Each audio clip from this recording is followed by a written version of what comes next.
Dis-moi ce que tu penses de cette horloge. Pour moi, c'est une des toutes premières horloges de Bacon père. Père. Donc les toutes premières qu'il a construites. Et là, ça devient important pour vous. C'est très important parce que Bacon, c'est quelqu'un qui est très important dans l'horlogerie jurassienne parce que c'est lui qui a fait passer de l'horloge verticale à l'horloge horizontale. Et surtout, une fois qu'il a réussi à enfin en sortir une, tout le monde a copié sur lui. Et tout le monde a copié sur ce système. Il y a des horloges Bacon qui n'ont pas des Bacon, qui sont des Crétin-Lange, qui sont des Profrères, tout. Il y en a partout.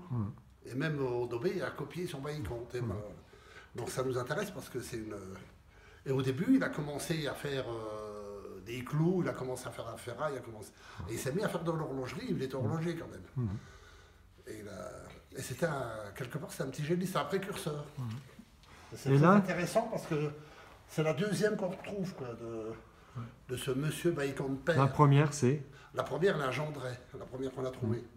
Et en plus, on en a retrouvé après une autre qui ressemble à celle de Gendray, mais qui est une pro-frère. Ah oui. Mais qui a 30 ans de plus. Ah, tu dis pro à la place de Prost. Pro. Non, c'est pas un pro, c'est une pro-frère. Ah oui, oui, alors ça se prononce. Alors nous, on dit toujours Prost. Ah hein. non, c'est pas Prost. Ah, vous dites pro. Voilà. Ça c'est du Bacon sûr. Ah bah ça, alors. la pièce, là. Ouais. Il n'y a qu'eux qui ont fait ça, parce que Bacon, ils soignaient tellement ses échappements que ça marchait avec un poids de comptoise. 4 kilos, ça suffit. Et ça, si tu pèses ça, ça, c'est le maintien de mouvement pendant le remontage. Oui. Et c'est juste la masse là qui remonte. Et ça, tu dis que c'est propre? Parce que tous les autres, ils ont des maintiens de mouvement avec leur montage, avec des énormes ressorts qu'il faut tendre. Ou quand ils mettaient des masses, ils mettaient des grosses masses.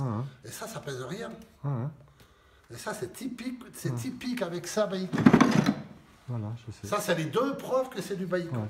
Et moi, je rajouterais un petit peu le frein. Et puis après, ça, tu m'as dit que ça, tu vois ça. L'horloge, elle fonctionne avec 2 kilos, là.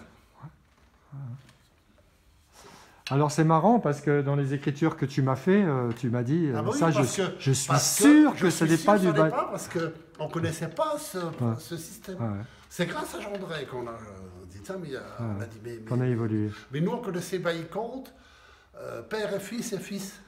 Mais les Bacon de 1810, on ne connaissait pas. C'est ça. Là, vous êtes vraiment sur la première génération ou il y en a encore une avant? La toute première. Donc cette horloge, elle devient précieuse maintenant, hein, à vos yeux. Ah, pour nous, oui. Pour nous, les Jurassiens, oui. Oui. Surtout que, alors, faut savoir que M. Bacon père, vous ne savez pas avec qui elle est. Ça y est, c'est François. C'est de la plume. C'est M. Bacon père, vous savez, c'était qui son épouse? Non. C'était une petite fille de M. Maillet.